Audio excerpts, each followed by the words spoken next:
Salut à tous les amis vidéastes, bienvenue sur la chaîne Passion Vidéo. Aujourd'hui, je vais vous expliquer comment fonctionne une lutte ainsi qu'un preset. Ça va vous faire sûrement gagner, peut-être pas de nombreuses heures, mais au moins de nombreuses minutes de travail en fonction des situations. Alors, donc moi j'utilise le logiciel Final Cut Pro, qui tourne sur un MacBook Pro. Donc, avant toute chose, on va commencer par ouvrir une nouvelle bibliothèque. On va aller cliquer sur Nouvelle.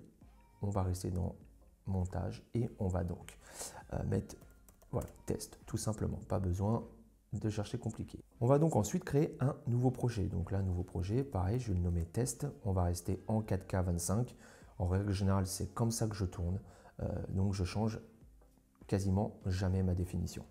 Donc je mets OK et on se retrouve donc sous Final Cut Pro là-dessus. Je vais aller chercher mes fichiers donc en faisant commande I et je vais prendre mon fichier que j'ai créé un fichier test pour que vous puissiez comprendre très rapidement. Et je double-clique pour l'importer dans Final Cut Pro. Je vais venir le glisser. Alors là, vous voyez comment il est. Donc moi, je filme en HLG2 avec des paramètres bien définis avec mon Sony A6400 afin d'essayer de garder une dynamique d'image à la base relativement importante, par exemple, par rapport à si j'utilisais le mode auto de l'appareil photo. Et sur ces profils d'image, ensuite, je viens glisser une lutte que j'ai achetée.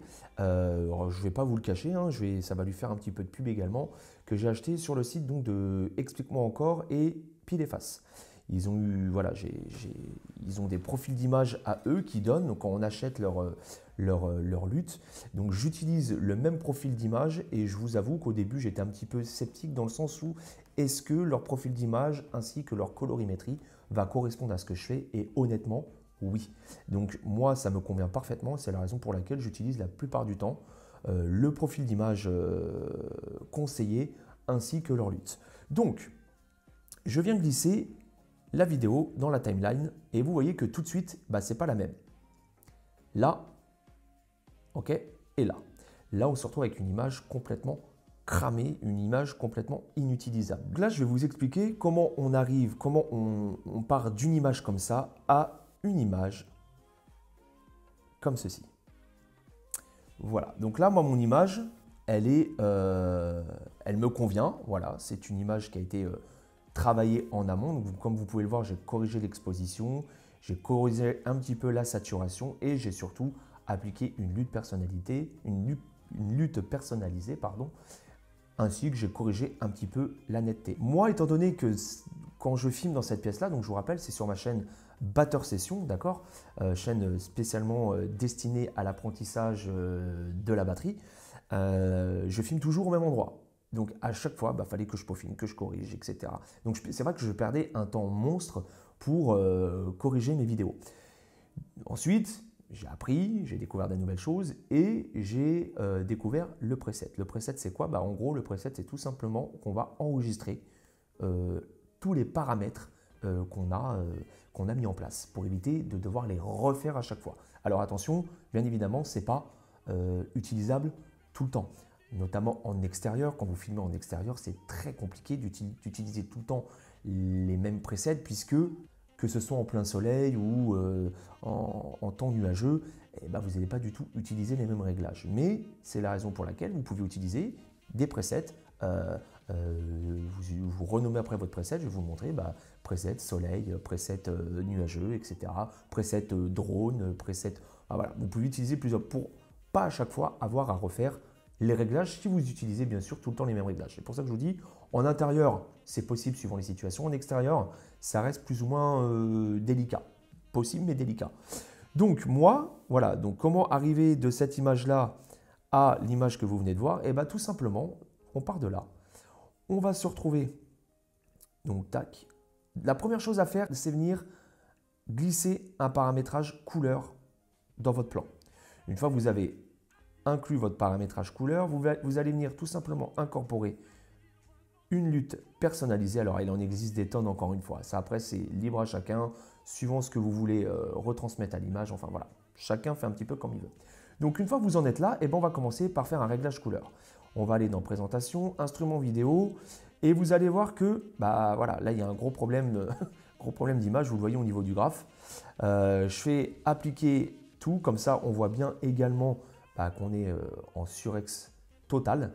Voilà, donc la première chose à faire, c'est l'exposition, corriger l'exposition. Pour ça, on va venir déjà réduire un petit peu ici. Ce qu'il faut surtout corriger, c'est les hautes lumières. Voilà, déjà on arrive dans un truc un petit peu plus raisonnable. Une fois que vous avez fait ça, vous venez corriger un petit peu, vous voyez.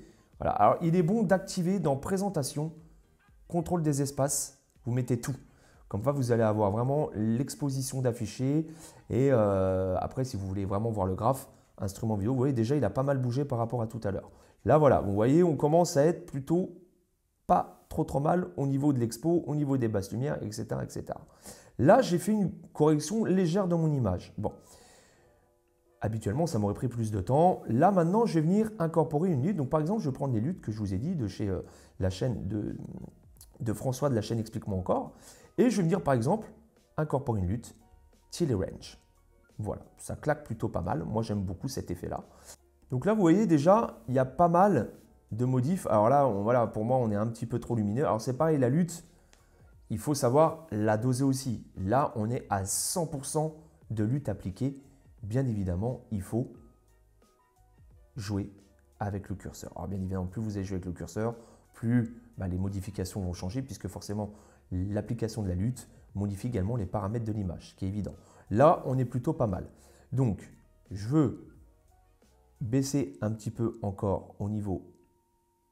Voilà, je vais augmenter un petit peu la luminosité. Et je vais augmenter un petit peu mon curseur ici. Voilà, je vais baisser un peu l'expo. Voilà. Là, j'ai une image qui est plutôt intéressante. Qu'est-ce que ça me donne au niveau du graphe? Ça me donne, voilà, on n'est pas trop mal, honnêtement, au niveau de l'image, on est pas mal. J'ai oublié quelque chose que je fais en règle générale tout le temps, c'est d'appliquer un petit filtre de netteté qui est désactivé dans mon profil d'image. Donc, je viens souvent rajouter un petit. Voilà, donc tout de suite, la netteté a changé. On le voit bien au niveau des coquilles, au niveau de mes fûts. Donc là, par contre, 2,5 pour moi, ça fait beaucoup. En règle générale, je mets 2. Donc tout de suite, vous voyez l'application de la netteté. Voilà, ça c'est un petit truc supplémentaire. Pour voir, on désactive la lumière. Et voilà. Là, c'est une image qui est vraiment plutôt sympa. Enfin, moi, j'aime beaucoup. La batterie est bien mise en avant. C'est un espace colorimétrie qui me plaît pas mal. Et donc, celui-là, j'ai envie de l'enregistrer. Alors, je vais aller dans enregistrer le pré-réglage d'effet. Je vais aller, donc, je me suis créé une catégorie de réglage preset perso. D'accord. Et, par exemple, je vais mettre studio. Donc, j'étais en ISO 200 quand j'ai filmé. J'étais en f1.8. D'accord. Et là, je peux mettre Tilt and Orange. Voilà, ça, c'est un deuxième preset. Donc, je vais l'enregistrer dans Réglage perso preset. Enregistrer. Là, c'est enregistré. Après, on va repartir. Je ressors de là. Je l'ai supprimé. Je reviens reglisser mon plan dans la timeline. Ok, bon, on se retrouve toujours avec cette image, bien évidemment, de base. Et cette fois, je vais directement aller appliquer mon Tilt and Orange que je viens de créer. Donc, j'ai bien mon studio ISO 200, Tilt and Orange ici. Voilà, que je vais venir glisser. Bim, le réglage est fait. Je n'ai pas besoin de le refaire. Voilà.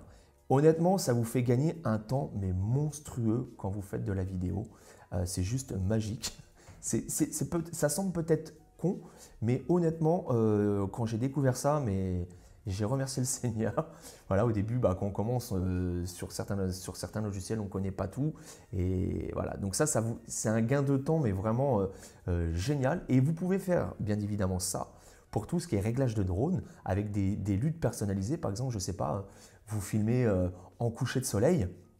Et vous allez vous faire un preset coucher de soleil drone avec les bons paramètres et à chaque fois, bim, vous remettrez le même paramètre, quoi. Alors, il y aura toujours des petites nuances à modifier, des petits changements à faire au niveau, parce que le coucher de soleil, la luminosité ne sera pas la même, forcément, vous n'aurez pas toujours la même luminosité, il y aura toujours des petits ajustements à faire, mais vous aurez déjà gagné beaucoup de temps pour la réalisation finale de votre vidéo, quoi. Donc encore merci d'avoir regardé cette vidéo, les amis. J'espère que ça va pouvoir aider bon nombre d'entre vous. La prochaine vidéo sera destinée au test d'un moniteur externe pour appareil photo. Vous allez voir, c'est un appareil quand vous faites de la vidéo qui est pour moi honnêtement indispensable. Je vous expliquerai ça dans la prochaine vidéo. En attendant, portez-vous bien et je vous dis à très vite. Allez, ciao tout le monde, bye bye.